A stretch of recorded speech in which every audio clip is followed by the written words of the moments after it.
De volta com o Educador Entrevista, aqui na companhia do Márcio André Macedo, que é coaching vocacional. Márcio, obrigado pela participação com a gente. Bom dia. Bom dia, eu que agradeço.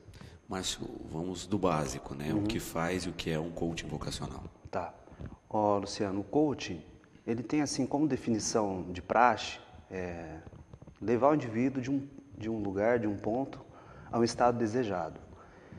E, na verdade, o coach, ele é uma profissão bem antiga, né? Ela começou, se a gente for colocar desde o início mesmo, com Aristóteles, por exemplo.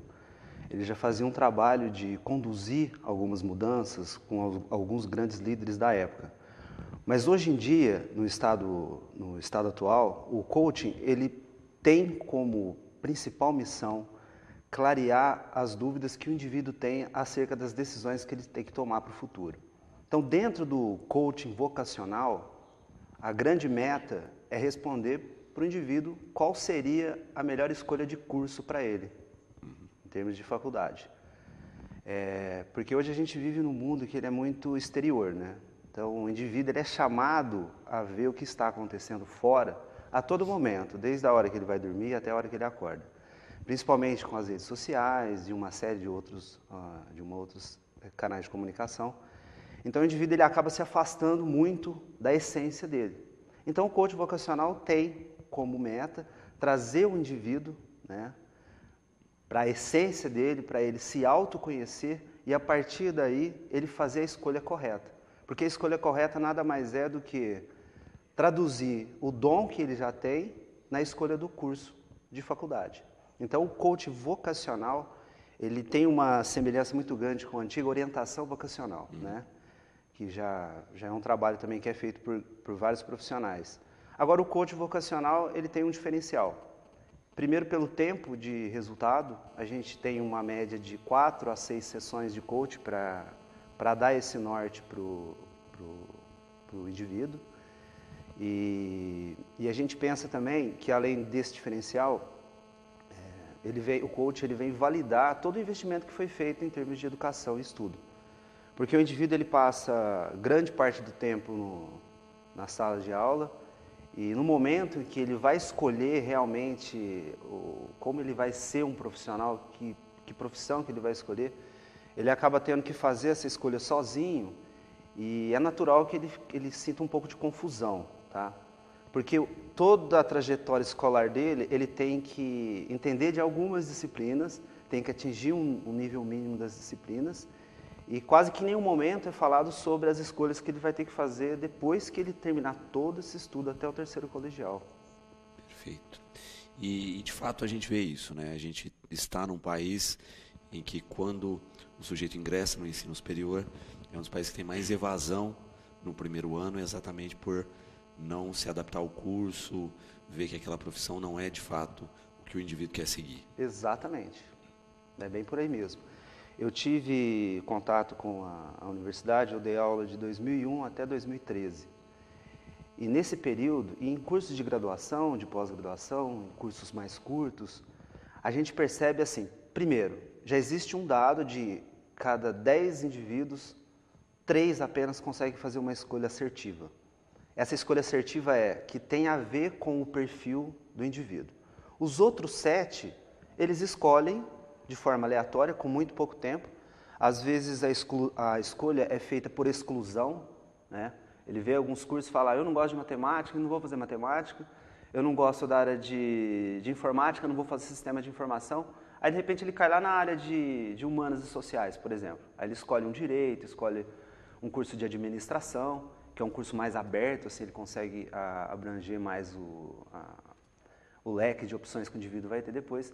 Só que o fato é que, na prática, a gente perde muito, a economia perde muito, e o pior, o indivíduo perde muito. Porque hoje você tem uma taxa muito alta de rotatividade nas empresas, a gente tem um desemprego muito elevado nesse momento, mas aqueles que estão empregados, nós temos ainda uma dificuldade de mantê-los motivados. Eu também trabalho com empresas na consultoria, trabalho com coach dentro das empresas, e a gente percebe assim, o indivíduo ele entra na empresa ele entra de uma forma mecânica, e ele executa movimentos quase que robóticos, né? Porque falta a essência que liga o indivíduo ao trabalho, que é aquilo que ele realmente sabe fazer, aquilo que ele acredita. Quando a gente consegue engajar o indivíduo na escolha correta do curso de faculdade, porque a gente está falando do coach vocacional, então é para a escolha do curso da faculdade mesmo, a gente cria um mecanismo mais produtivo, porque o indivíduo ele se coloca em um local para executar funções em que ele acredita naquilo, que está na essência dele, como um dom. Então esse é o grande ponto do coach. A gente até faz um paralelo com o resultado econômico de uma cidade, de um estado. Se a gente conseguisse colocar de cada 10 indivíduos, pelo menos 7 no lugar certo, fazendo aquilo que realmente ele tem a capacidade de fazer, que é o dom maior dele, o resultado da economia seria bem melhor. Né? Márcio, o Renato aqui está perguntando a respeito da diferença aí, né, do teste vocacional que antes era feito, né, e da ação, por exemplo, né, esse teste vocacional normalmente era feito por psicólogos. Sim. Qual que é essa diferença da atuação do psicólogo, do coaching e de outros profissionais que atuam na área? Legal. O teste vocacional, ele é um teste padrão, né? Geralmente o teste vocacional que é aplicado por um psicólogo, ele tende a ser igual, como eu disse, um padrão, ele é aplicado a todos os indivíduos. Então, o que a gente percebe nesse processo é que a singularidade, tipo, cada indivíduo tem um comportamento, né? Cada indivíduo é de uma forma, cada indivíduo é singular. Então, o processo de coaching, ele atende a essa singularização. Então, ele vai direto na essência do indivíduo, porque são sessões, assim como o psicólogo atua nos consultórios, sempre tentando auxiliar o indivíduo nas suas demandas do passado para melhorar ou para amenizar algum estado emocional presente, o coaching ele trabalha do presente, na sua grande maioria do tempo, para identificar escolhas assertivas do futuro. Então a gente passa rapidamente no passado do indivíduo para acertar um plano no presente, então ter escolhas assertivas para o futuro. Então a grande diferença do teste para o coaching é que o coach ele vai de encontro à demanda do indivíduo. Eu não tenho um padrão pronto que eu vou atender a todos os indivíduos. Então, cada indivíduo vai ser tratado de uma forma, de acordo com o que ele precisa. Já o teste vocacional, ele atende em partes, mas ele é um teste que ele é feito para todo mundo. Então, ele pode dar certo para fulano, como pode não dar para Beltrano. Mas, enfim, a grande diferença é um padrão. No coach, a gente trabalha com ferramentas. Então, são N ferramentas. Cada indivíduo, a gente adota para uma estratégia de atendimento diferente, de acordo com o indivíduo. Às vezes você tem um indivíduo que ele é mais comunicativo, às vezes tem um indivíduo que é menos comunicativo. Então, às vezes você tem um indivíduo, porque no processo de coaching, a gente, só complementando, a gente trabalha com dois aspectos, que é o americano e o europeu. No americano, é aquele coaching que faz a definição das metas, delinea as metas. O planejamento, a cobrança, os prazos. E no coaching europeu, a gente faz uma abordagem para entender o processo emocional que o indivíduo se encontra. Porque, às vezes, é preciso estabilizar o indivíduo no momento. Então, isso você dá uma olhada rapidamente no passado, estabiliza, aí sim você começa um processo de definir as metas, tá? Perfeito. Júlia aqui, né? Quanto tempo de trabalho é necessário?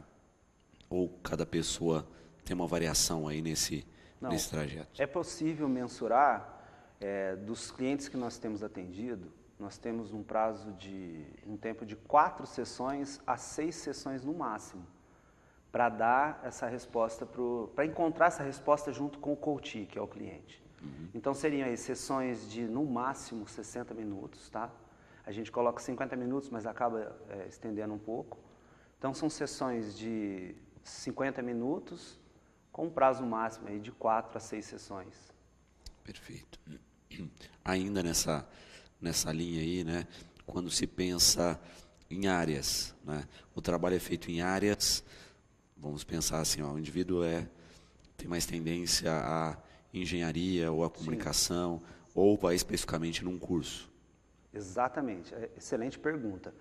Num primeiro momento, Luciano, a gente encontra o indivíduo, a gente cria uma estratégia, tá? para o indivíduo escolher áreas. Tá? Então, no primeiro momento, eu tenho lá 4 grandes áreas, das 4 grandes áreas ele vai cair em 2 ou 1.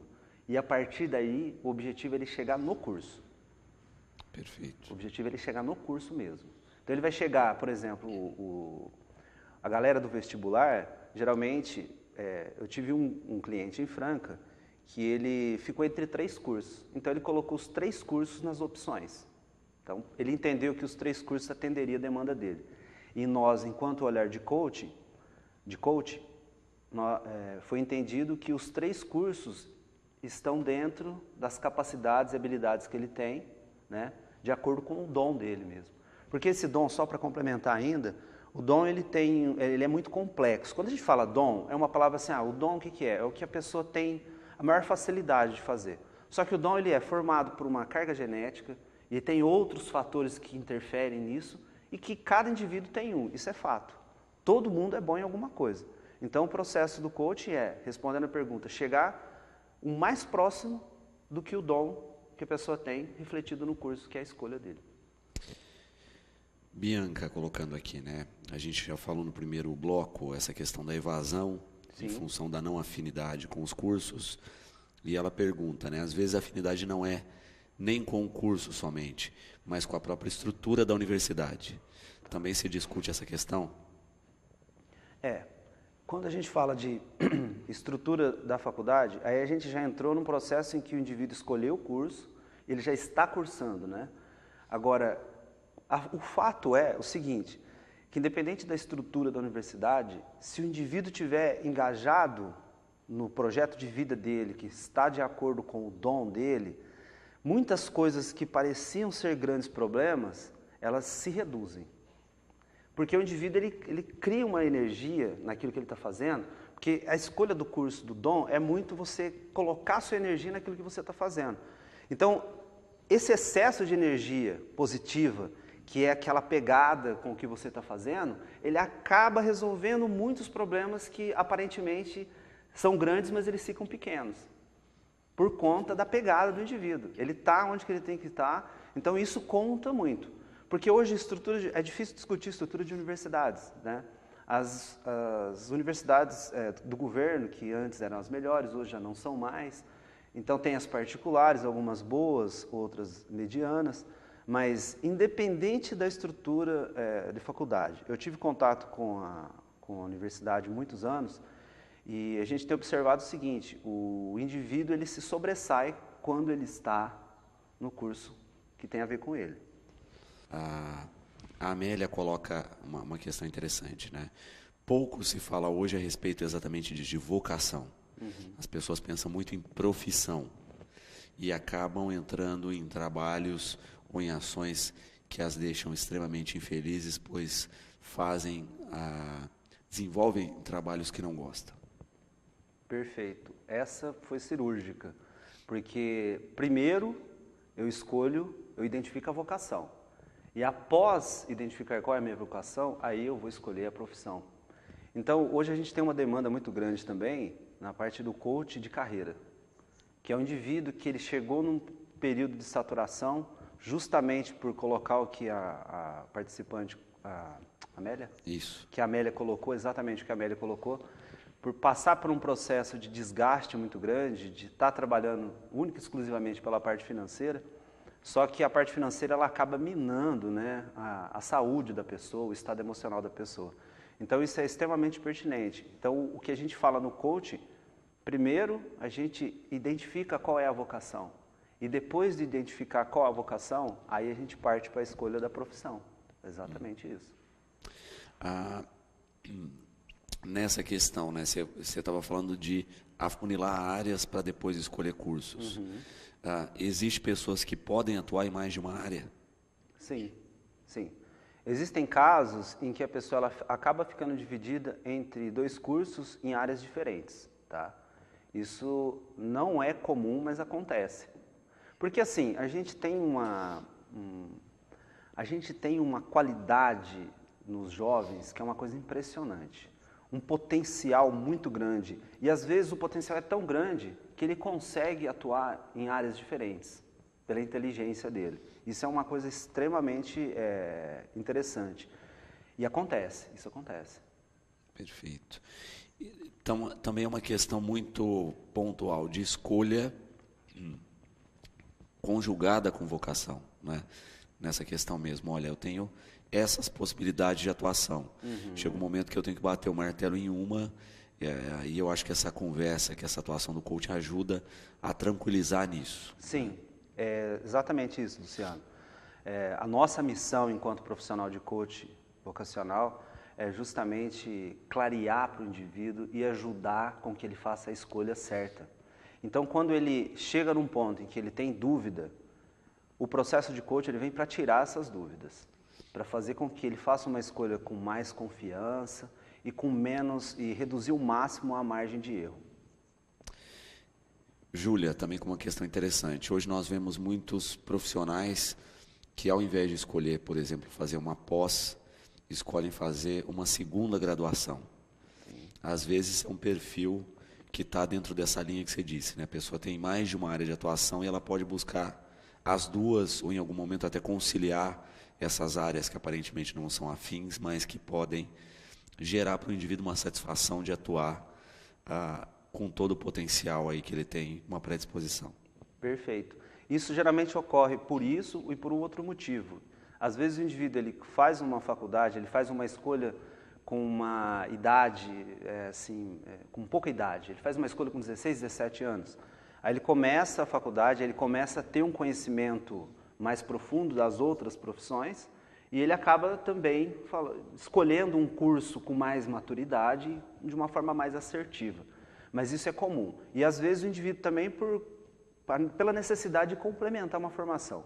Eu, por exemplo, tenho uma formação na área de jurídicas e sociais e depois eu busquei uma formação na área da saúde. Então eu tenho a formação, eu sou psicanalista, tenho a pós-graduação em psicanálise, tenho a formação em coaching e aí eu trabalho só com pessoas, nesse aspecto. E eu me sinto muito bem com isso, eu me encontrei muito bem nisso. Então, assim, é perfeitamente aceitável que o indivíduo tenha mais de uma formação. Perfeito.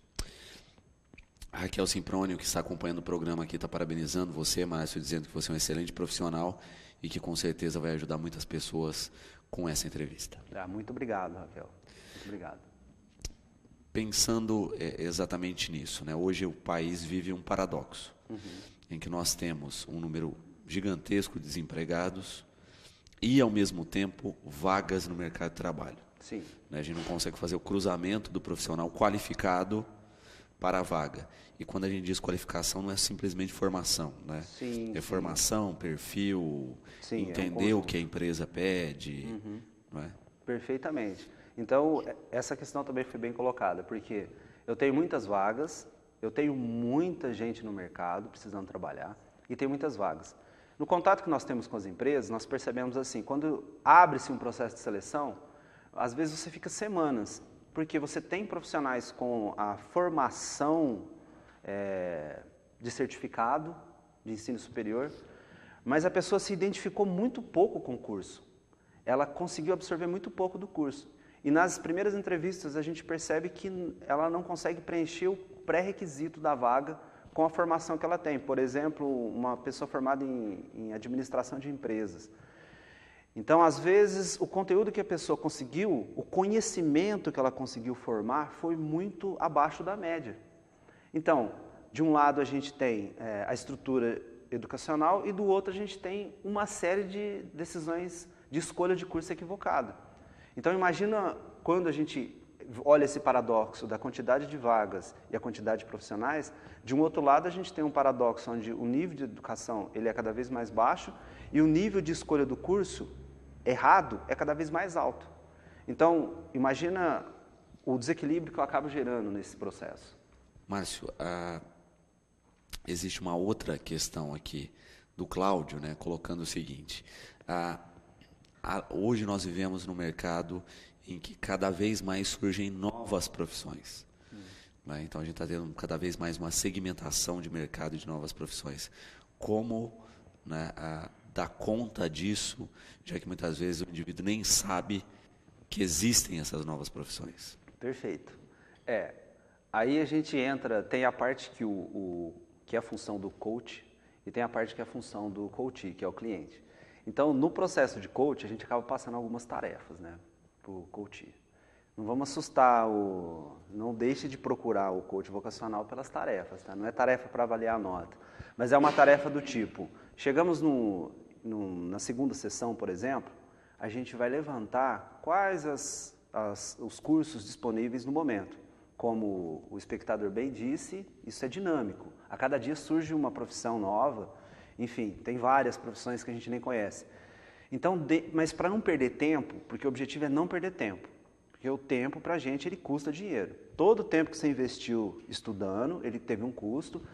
Na faculdade o custo vai ser maior, com certeza. Então, a gente otimiza o tempo. Como assim? Primeiro, a gente define as áreas.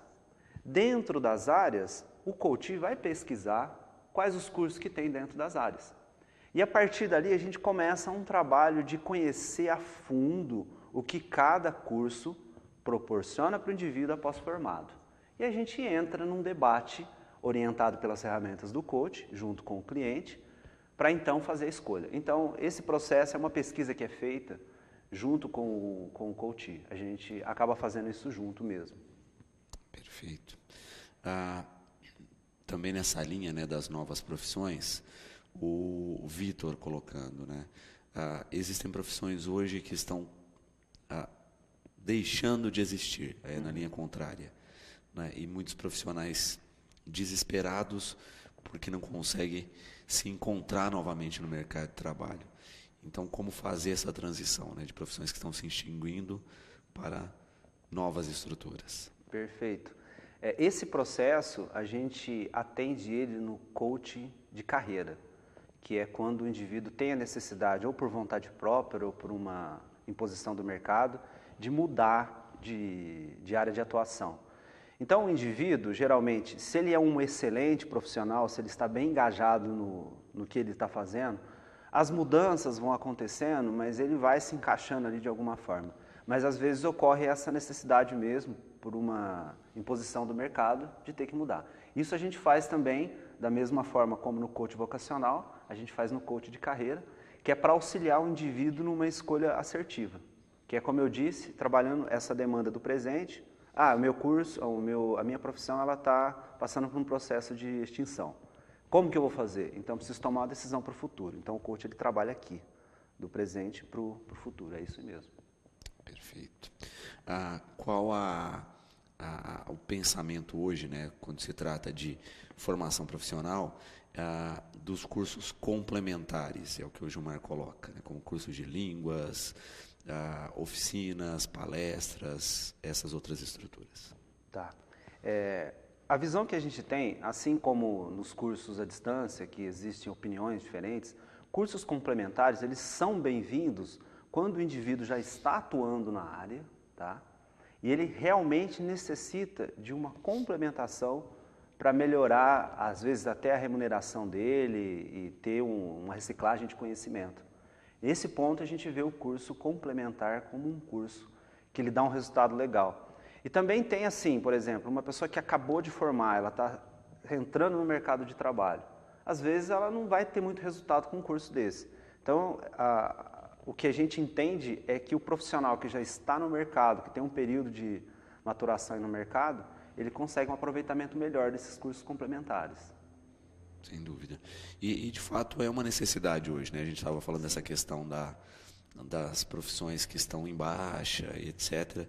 Talvez esse também seja um caminho de atualização do indivíduo, né? Hoje não se pode mais contar só com a formação inicial. Né? De forma alguma. Exatamente, Luciano. E hoje a gente tem uma parte muito positiva de toda essa facilidade de comunicação, de fazer cursos gratuitos, né? A gente tem sites aí como Veduca, enfim, tem outros vários, em que a gente faz cursos com profissionais, professores da USP, professores de Harvard, sem custo algum. Eles ainda emitem certificado. Então, assim, o conhecimento ele está aberto, né? A informação ela está aberta. Basta a gente correr atrás. Mas essa reciclagem ela é fundamental. A velocidade em que as coisas acontecem, elas não permitem um profissional que não se atualiza. Ele se mata aí no mercado mesmo. o Flávio, né, parabenizando pelas informações e questionando o seguinte: muitas vezes a formação ela é adequada ao perfil do profissional e do que a pessoa procura. Porém, existe a barreira da entrada no mercado de trabalho. Né?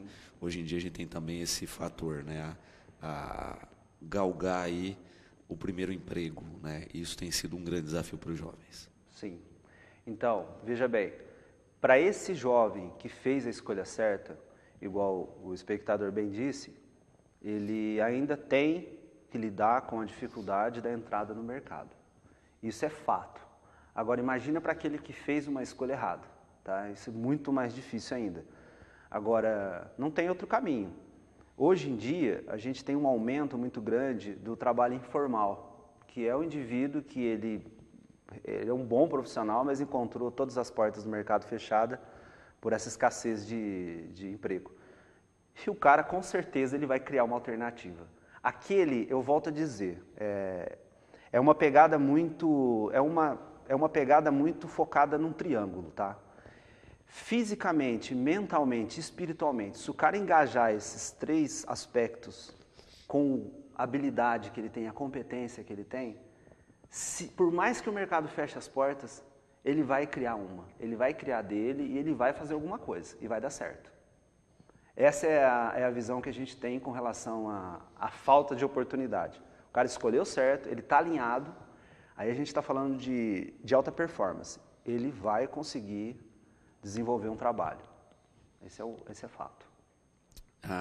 Tem também uma questão que hoje se vê cada vez mais esses jovens empreendendo, né? No próprio período da universidade. Alguns até deixam o curso porque o empreendimento começa a tomar muito tempo. Né? O Facebook é um exemplo disso, né? O criador desenvolveu a ferramenta durante a faculdade, até porque muitas vezes se tem essa questão de uma demanda de criação, né? E cada vez mais a gente vê, pelo menos no Brasil, a questão dos serviços ganhando espaço. Sim. Né? Dos profissionais investindo na área de serviço e indo para essa área para ter a sua autonomia, né? Não trabalhar para ninguém, mas trabalhar para si mesmo. Perfeitamente. Você vê isso como tendência? Total. Exatamente há 14 anos atrás, acho que 2003, 2000 e alguma coisa. Nós fizemos um trabalho, a cidade chama Tapira, próximo a Araxá, e nós demos palestras para os professores de ensino infantil. E nesse momento a gente levou para esses professores do ensino infantil a necessidade de se trabalhar o empreendedorismo desde as bases da educação, como nem digo como tendência, como uma necessidade mesmo. Porque o indivíduo, se vocês olharem os modelos educacionais, a gente acaba, não todos, tá? A maioria, acaba criando pessoas para atender uma demanda de trabalho. Então a filosofia eu vou aprender, vou me formar e vou arrumar um emprego. Por que que eu não falo que eu tenho uma segunda alternativa, desde lá para o pititinho lá, que está no ensino infantil? Olha, você vai estudar porque você precisa trabalhar, mas você pode trabalhar para alguém ou você pode trabalhar para você mesmo. Então existe uma coisa que chama empreender. Você sabe o que é empreender? E começar ali um trabalho. Então isso, Luciano, é mais que uma tendência, é uma necessidade. E agora a gente percebe que é uma necessidade mesmo pela escassez do mercado de trabalho. Sem dúvida. E de fato, a gente vê um boom isso do empreendimento de bairro, né, em todas as cidades aí, mesmo em Batatais, que é de médio porte, né, a gente começa a ver o comércio de bairro, a prestação de serviços de bairro, mudando aí esse panorama, né, de ação e de atuação e com muitos jovens empreendendo. Sim, é uma tendência, é uma necessidade. Isso, a previsão que a gente faz é que isso aumente ainda mais, né? E vai criando uma concorrência sadia, né? Porque eu aumento as alternativas, isso vai equilibrando o preço, vai gerando emprego e eu vou criando uma outra sinergia. Daqui a pouco a gente vai parar um pouco de discutir as questões da CLT e vai discutir mais as questões do empreendedorismo, que é o indivíduo conseguir se sustentar E volto a falar, traduzindo em ações de trabalho aquilo que ele tem de melhor. Se o cara ele está num bairro ou ele está num grande centro, se ele vai empreender, ele tem que ir na pegada dele, ele tem que ir naquilo que ele é bom. Aí a concorrência ela vai ficar menor, a disputa de preço vai ficar menor, porque você já tem um diferencial naquilo. Então, assim, essa escolha ela é fundamental. Tá? Pensando também nessa questão do empreendedor, o Brasil é um dos países que mais tem ações de empreendedorismo, mas, porém, é o país que mais fecha empresas. Sim. Né? A questão da ação do coaching empresarial, por exemplo. Sim. Você acha que falta isso e é um dos fatores que leva as pessoas a tomarem medidas precipitadas, montar uma empresa sem ter estrutura ou sem ter planejamento? Sim, Luciano. Até você colocou um dado aí que ele é o último que eu ouvi do Sebrae, ele reflete muito bem isso. De cada 12 mil empresas que abria, nos primeiros anos, 8 mil fechava. Então você tem um ciclo de empresa que abre e fecha, justamente pela falta de preparo. Então o preparo ele começa desde a escolha, como você bem disse, escolher o que eu vou fazer e planejar aquilo que ele vai fazer. Só que o planejamento, o que o empresário, o que a pessoa que está querendo empreender, ela tem que perceber é que ela precisa simular o negócio antes dele acontecer. Tipo, fazer uma simulação de preço, fazer uma pesquisa de mercado, fazer um levantamento dos investimentos necessários, quanto tempo esse investimento vai se pagar, quanto que eu vou precisar vender, qual que vai ser o meu faturamento para eu conseguir pagar aquela quantidade de investimentos. Então, todos esses aspectos a gente trabalha no coaching empresarial, que da mesma forma, a gente começou falando do coaching vocacional, é uma escolha de um curso, no coaching empresarial são decisões que o empresário vai tomar. Então, a partir do momento que o Luciano vai abrir um negócio, seja ele num grande centro ou num bairro, ele já está entrando na figura do empresariado, ele passa a ser um empresário, tá? Então, a gente trabalha isso no coaching empresarial, que é uma orientação. E respondendo a pergunta, hoje a gente tem uma demanda muito grande com relação a isso. Por isso que as empresas, a gente vê grandes potenciais que começam e de repente fecham, porque faltou a peça do planejamento. Nós falávamos no bloco passado dessa questão, né, do Brasil ser um dos países que mais empreende, mas também o que mais fecha empresas, muito devido à desorganização e à falta de planejamento. Sim, é isso mesmo. Ocorre que as empresas, quando fala que a empresa tem que ter o planejamento, parece que é uma informação básica, né? Só que a empresa, geralmente são empresas familiares, tá? A maioria das empresas do Brasil, elas são médias e pequenas empresas. E a maioria dessas médias e pequenas empresas são empresas familiares que já começam, estou dizendo a maioria, não todas, com a cultura de não trabalhar com planejamento. Os empresários, eles são quase que, assim, olhando de fora, como se fossem são mágicos, né? Porque eles tomam decisões e acertam em muitas coisas sem fazer o planejamento. Só que mesmo com essa assertividade, pela visão do empresário, que é admirável, né? O cara que é empresário, ele já é um cara diferenciado. Ele precisa desse suporte do planejamento. Então, percebe-se a ausência do planejamento, desde o planejamento financeiro mesmo da empresa, que é ter ali o fluxo de caixa diário, a análise dos preços, das margens, o planejamento anual e até mesmo planejamento operacional dentro da empresa, a parte de capacitação de funcionário, né?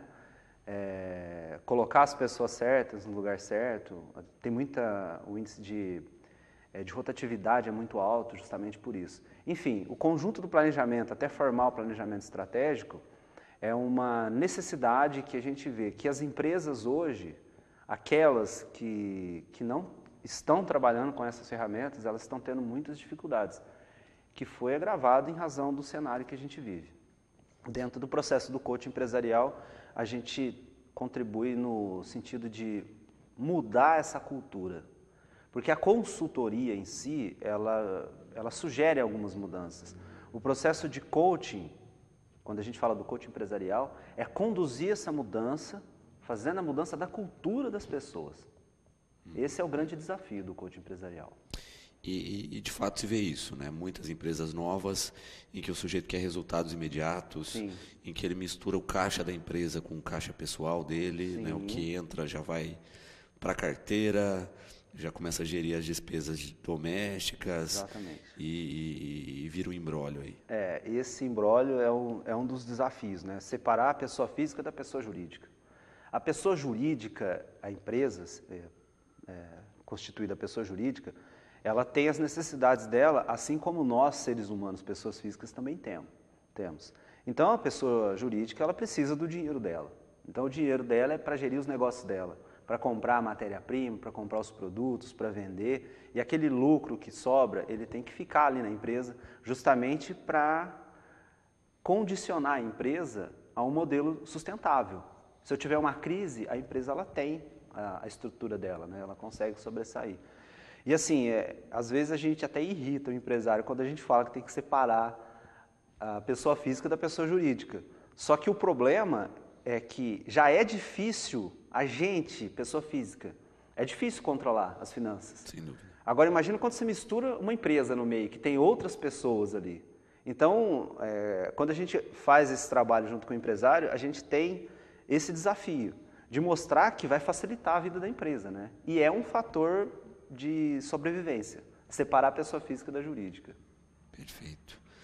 Márcio, para as pessoas que quiserem conhecer um pouco mais desse trabalho, vamos falar um pouquinho também, né? Quando a gente pensa nesse aluno aí, né, que está buscando, como é que fica o custo de um coaching para um aluno, né? A gente sabe que para a empresa é um valor, para o aluno é outro, como isso é trabalhado e como as pessoas podem te contatar. Tá. Luciano, sendo bem direto, na parte do coaching vocacional, eu tenho esse trabalho como uma missão mesmo, tá? Então, eu converso com cada indivíduo que se interessa por esse trabalho e vejo quais são as condições financeiras do indivíduo. Porque hoje ainda o coaching ele é tido como um trabalho caro. Só que dentro do coaching vocacional, eu vou dizer assim, eu não deixei de atender ninguém que me procurou desde o início que eu estou trabalhando com isso, tá? Então, já fazem anos que eu estou trabalhando com o coaching vocacional e todos os indivíduos que me procuraram, eu consegui atender, a gente chegou num denominador comum. Então, a minha meta é atender a todos as pessoas que me procurarem. Para falar comigo, pode ser pelo celular, 988482611, ou nas redes sociais, você pode colocar lá Márcio André Macedo, no Facebook, tá? Tem o Instagram também. Tem que pegar aqui. Tem um cartãozinho aqui também, né? Isso, tem aí o Instagram, que é o endereço. Vamos lá. Instagram, Márcio Macedo Coach. Exatamente, é isso aí. Perfeito. Então eu estou montando um material, até eu estava procurando o cartão, não decorei o endereço ainda. E, enfim, aí para me achar, assim, geralmente as pessoas me ligam, né, para marcar um horário. Eu tenho um local de atendimento aqui em Batatais, tá? E às vezes se for na parte de orientação vocacional, ocorre que às vezes eu atendo na escola, a gente combina o local, atendo em domicílio também, tá? Mas eu tenho meu escritório aqui que eu faço esse atendimento. E atendo em Franca e Ribeirão também. Márcio, obrigado pela participação, né? Espero que a gente tenha esclarecido os espectadores e que a gente tenha cada vez mais pessoas assertivas aí, tanto na escolha da profissão e da carreira, quanto no empreendedorismo. Obrigado pela presença. Eu que agradeço e coloco à disposição aí dos telespectadores. Quero ajudar na escolha do curso de vocês. Me procurem, será um prazer atendê-los, tá? E queria mandar um abraço aí pro meu pai, Jéssica Macedo, que tá vendo a TV Educadora. É seu ouvinte. Opa. É seu espectador. Grande abraço pro seu Jéssica. E pro Adriano Rubens Macedo, que é meu irmão também. Maravilha. Bom, nós vamos pro intervalinho. Na sequência, o tema é mais uma edição do Encontro Filosófico e o Kaique Toches vem conversar com a gente a respeito. Voltamos já. 7º bloco do Educador Entrevista, na presença hoje aqui do Kaique Toches. Kaique, obrigado pela participação com a gente. Boa tarde. Boa tarde, Luciano. Bom, Kaique, mais uma edição do Encontro Filosófico, né? Você tem participado aí também da organização do evento, da produção, mas mais uma vez você volta a debater aí, a discutir, a trazer um tema para ser colocado aí como ponto de partida para essa edição. Isso, essa é a 20ª edição do Encontro Filosófico, o que é muito legal, muito positivo, né? A gente nós já tivemos 19 encontros até então, e é um projeto super bacana que está aí trazendo filosofia e encontros, né, para a cidade. Acho que mais do que a filosofia, os encontros, né? Porque em alguns encontros a gente acaba falando de vários temas, né? A gente às vezes sai da filosofia e a gente entra em ciência. É sempre uma bagunça, né? É uma panela ali de ideias. Muito legal que eu encontro e agora no 20º eu tive a oportunidade de voltar como idealista, né? Para levar algumas ideias para o encontro. Qual o tema dessa vez? O tema dessa vez é ilusão e desilusão, a percepção da mágica na existência. Então eu vou fazer uma ligação entre a mágica, mas não essa mágica clichê que a gente está acostumado a ver no dia a dia de coelhos e cartolas e tudo mais, né? Mas a ideia mesmo principal ali da magia, né? E da experiência do sagrado, da experiência do divino na nossa existência, né? E como isso se relaciona com as ilusões e desilusões que a gente tem no nosso dia a dia. Sem dúvida. E de fato isso, né? Muitas vezes a gente observa pequenos detalhes na rotina das pessoas que estão ligados à mágica, né? Ou a magia, seja numa questão de crença ou de costume, né? Seja de superstição, dentro da rotina, né? Por mais que a pessoa ache que não, né? Mas quem observa de fora acaba notando esses detalhes. Sem dúvida. Na primeira vez que eu falei no encontro filosófico, eu peguei muito essa linha, né, de pensamento dessas crenças e dessas enganações que às vezes acontecem no dia a dia e que a gente acaba sendo ludibriado, né, por conta das nossas crenças e tal. E como que isso se relacionava com a mágica.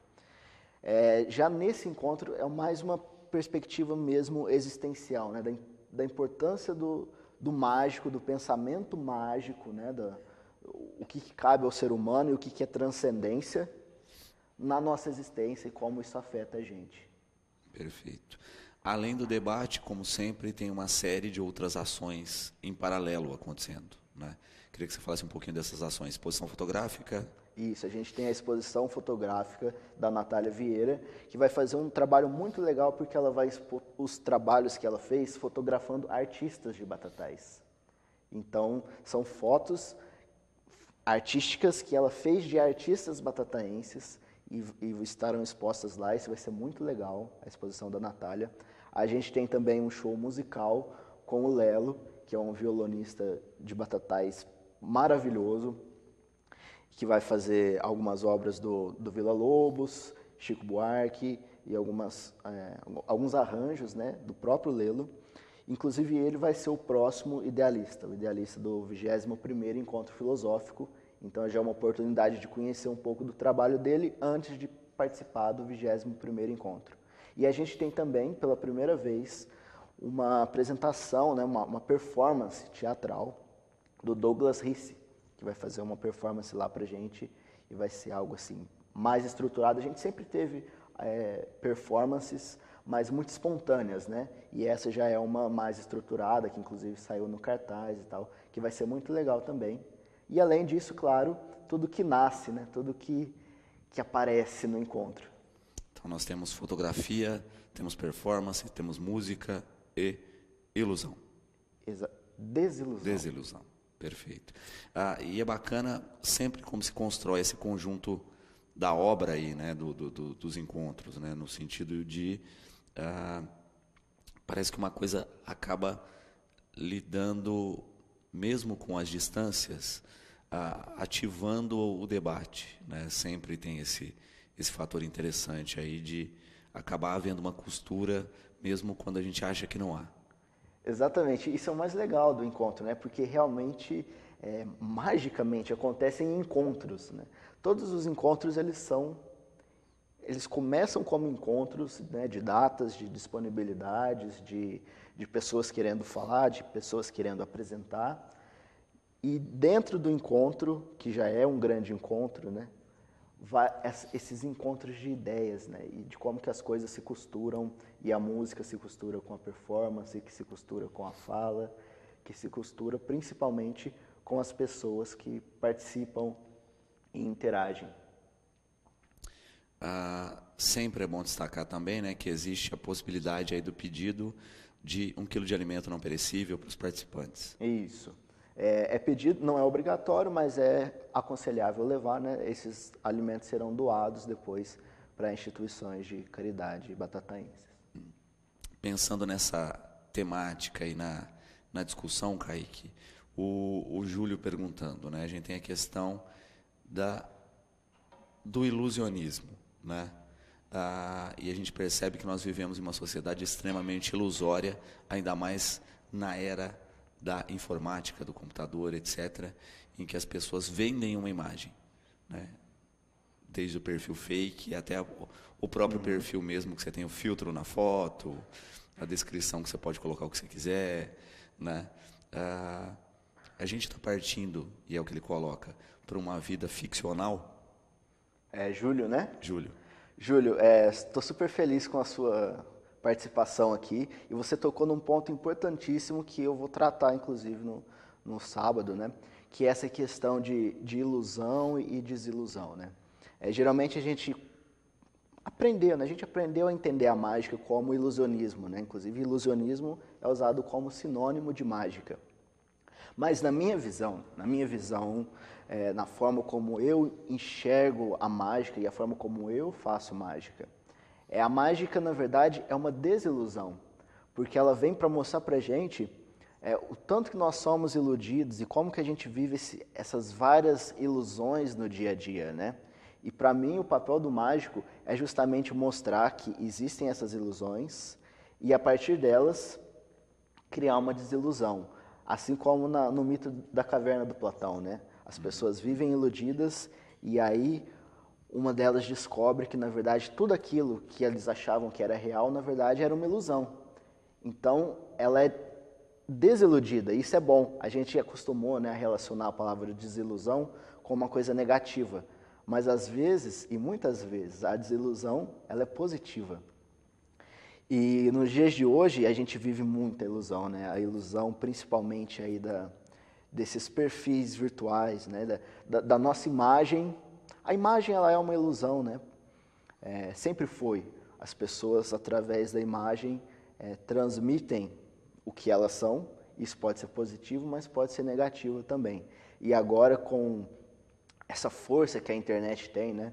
E a força que a nossa imagem exerce sobre as outras pessoas, porque ela chega para todo mundo, né? Hoje a minha imagem dentro da minha casa pode chegar para milhares, milhões de pessoas.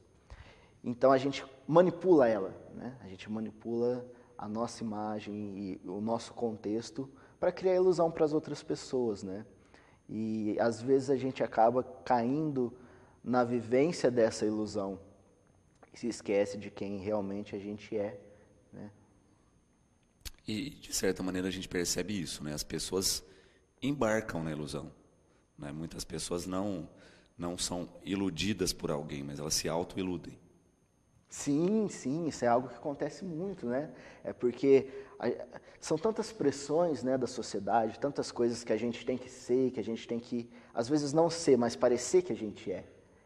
E a gente acaba embarcando e tomando isso como parte da gente. Inclusive, existem estudos na psicologia que mostram que o fingir ser acaba se tornando o ser. Isso pode ser bom ou pode ser ruim, né? Por exemplo, você pode, mudando a sua postura e tendo uma postura mais dominante, se você mantém essa postura por 5 minutos, acontece já uma mudança hormonal em você e você muda a sua personalidade, o seu jeito de interagir por conta da sua postura.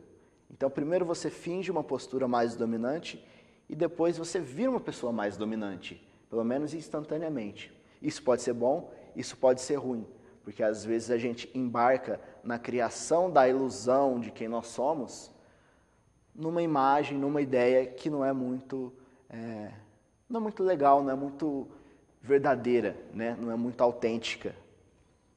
Sem dúvida. E de fato é uma coisa que também está ligada à natureza, né? Porque se a gente começa a observar alguns animais, eles têm também um fator ilusório, né? é a asa da borboleta, que imita a face de um bicho para ela assustar o predador, né? É um animal que se coloca numa postura diferenciada também para assustar o predador. Então, não é uma coisa do ser humano só, né? Ela está na natureza também. A enganação, ela faz parte do mundo natural, né?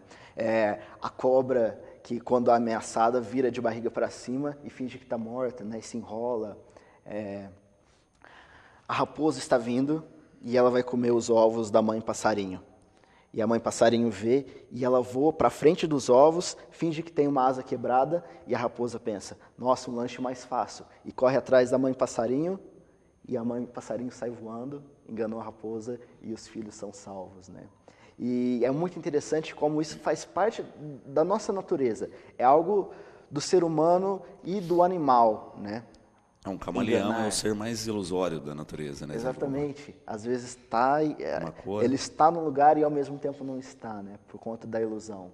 Isso acontece muito e é muito importante a gente estudar. Se é verdade para a gente buscar a nossa verdade interna, eu acho que é interessante a gente começar a pensar sobre as mentiras. Sem dúvida, sem dúvida. E do peso disso, de fato, né?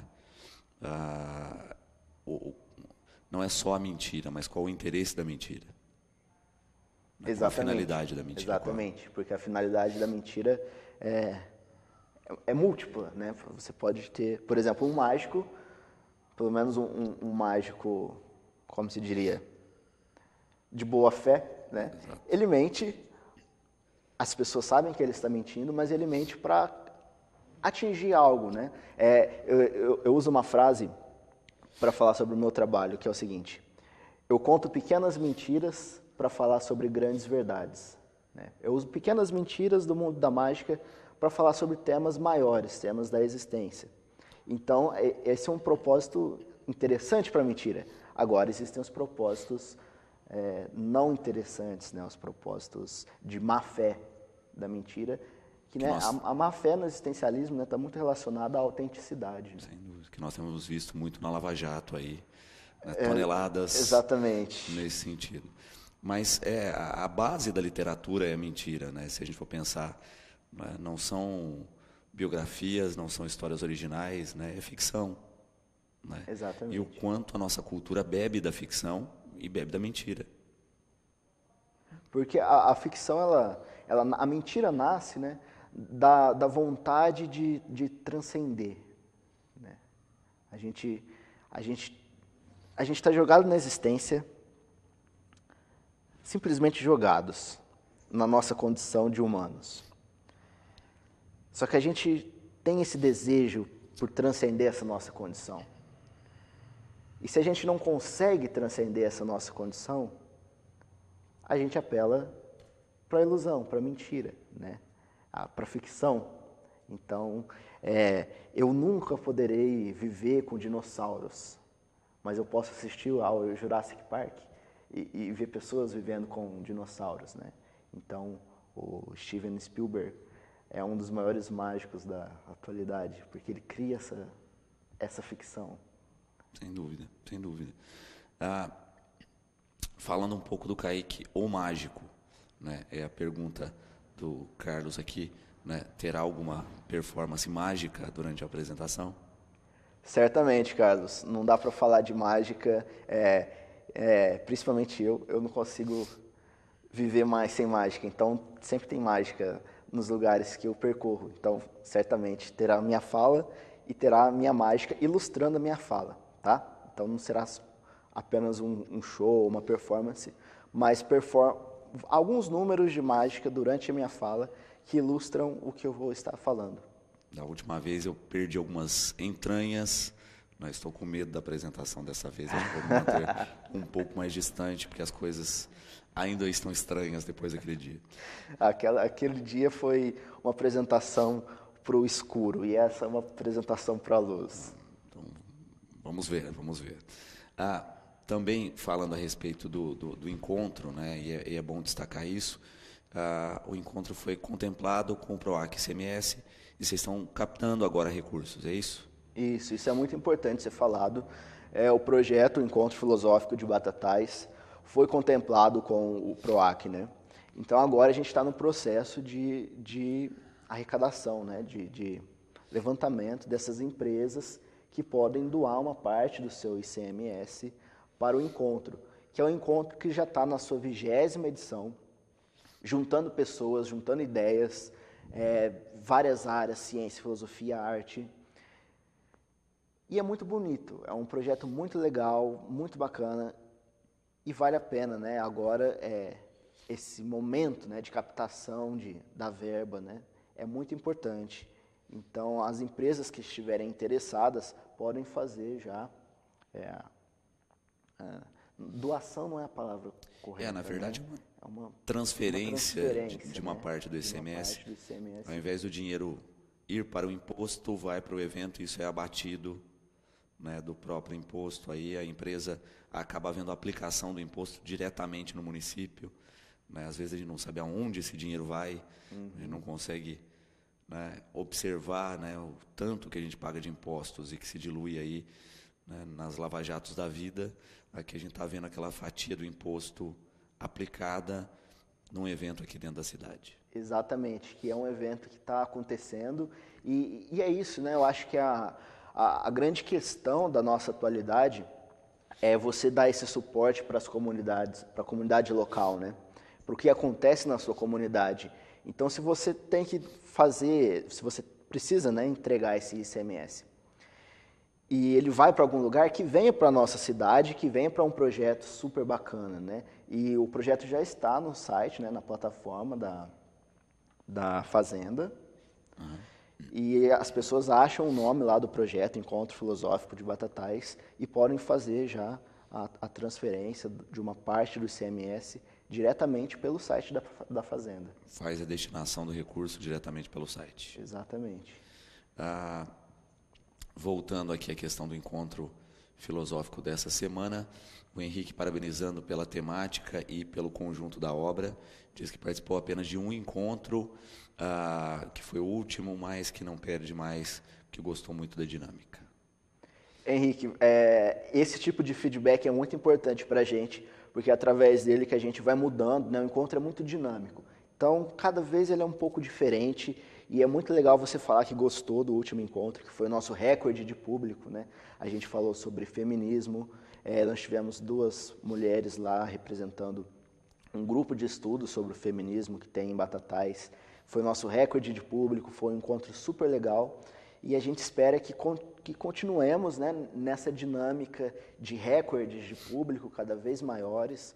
E espero que você esteja presente no dia 27 e não perca realmente mais nenhum, porque é assim que a gente vai criando uma consciência coletiva, comunitária batataense. Sem dúvida. Pensando aí nas ações, né, dos próximos encontros, as pessoas também que tiverem temáticas, material interessante, podem procurá-los, né? Certamente. A gente tem a página no Facebook, Encontro Filosófico de Batatais. Vocês encontram lá facilmente. E através de lá vocês podem mandar a mensagem para a gente marca um café, a gente troca ideia, vocês apresentam o que vocês querem apresentar e a gente monta o encontro a partir disso, né? Seja na área de artes, ciências, filosofia, se você tem um tema legal para falar ou para mostrar, vamos fazer acontecer. Perfeito. Falando agora um pouco de novo do Kaique, o mágico, né? Como é que estão os projetos, como é que andam os trabalhos, é a pergunta do Gabriel, que falou que você colocou umas postagens aí com mais 2 parceiros, como é que isso tem funcionado? Gabriel, obrigado pela participação. Bom, Kaique, o mágico, agora não tem cabelo, como vocês podem ver, meio carequinha, chegou cedo a calvície para mim, eu quis pular as etapas de ficar com pouco cabelo, então já tirei tudo de uma vez. Estou dando uma mudada no visual também. E questão de projetos, são vários. Eu tenho um projeto de uma mágica mais teatral, inclusive o Luciano aqui vai fazer parte desse projeto, já está em processo aí de acontecer, ainda vai demorar um pouquinho, mas vai sair esse projeto. E para agora eu tenho uma turnê pelo Brasil, que começa agora a partir do meio de junho, vai então meio de junho, julho e o começo de agosto, começando no Nordeste, depois Sul, depois Sudeste, e aí a gente vai fazer todo o Brasil, que sou eu mais 2 mágicos. Na verdade, é eu, um mágico, e um mágico palhaço, né? Ele é um clown que faz alguns números de mágica e tudo mais. O nome do grupo é Mágica 3. Nós já estivemos em reunião, já conhecemos alguns teatros, já produzimos uns espetáculos, não de mágica, mas espetáculos artísticos em Belém, em Manaus, e agora, no mês de junho, a gente começa em João Pessoa essa turnê. Eu estou super animado. Fique de olho na minha página lá, Kaique Tostes, no Facebook, né? Ou no meu site, www.bigodesmágicos.com, e lá terão todas as informações de datas e tudo mais. Possivelmente a gente passe por Ribeirão, Franca e Batatais também, quando a gente estiver na parte sudeste da turnê. Então fique de olho. Vai ser super bacana, estou super animado e vocês verão fotos e tudo mais. Perfeito. Kaique, vamos reforçar então o convite para essa edição do Encontro Filosófico. Todos vocês então estão convidados para no dia 27, próximo sábado, no Centro Cultural Professor Sérgio Laurato, o antigo SESI, às 15h30, é o horário que está marcado no cartaz, nós teremos o 20º Encontro Filosófico com falas, mágica, música, performance, fotografia e todos os outros encontros que nascem espontaneamente nesse projeto maravilhoso aqui de Batatais. Espero a presença de todos vocês, porque é isso daí, a gente tem que trocar ideias, a gente tem que pensar e a gente tem que fazer esses encontros acontecerem. Maravilha. Programação recheada nesse final de semana, sábado com teatro, sexta-feira com teatro, sábado com encontro filosófico e domingo com palhaços na praça a partir das 20 horas dentro do Circuito Cultural Paulista. Então, um final de semana para todos os gostos aí aqui no município. Kaique, obrigado pela participação. Você sabe que o programa está sempre de portas abertas. Eu que agradeço, Luciano. Eu gostaria de terminar com uma pequena poesia, como já é de praxe. Aqui. Essa é uma poesia do Gerardo Diego, que é um escritor catalão. É um pequeno pedaço, né, da poesia inteira, que chama Primavera, e que vai assim. Ayer mañana, los días niños cantan en mi ventana. Las calles são todas de papel. E las golondrinas van y viven, doblando y desdoblando esquinas. Kaique Tostes, senhoras e senhores, nós vamos ficando por aqui, lembrando que às 18h30 tem Cidade na TV, voltamos amanhã logo após o Fique Sabendo e você fica agora com a programação da TV Brasil.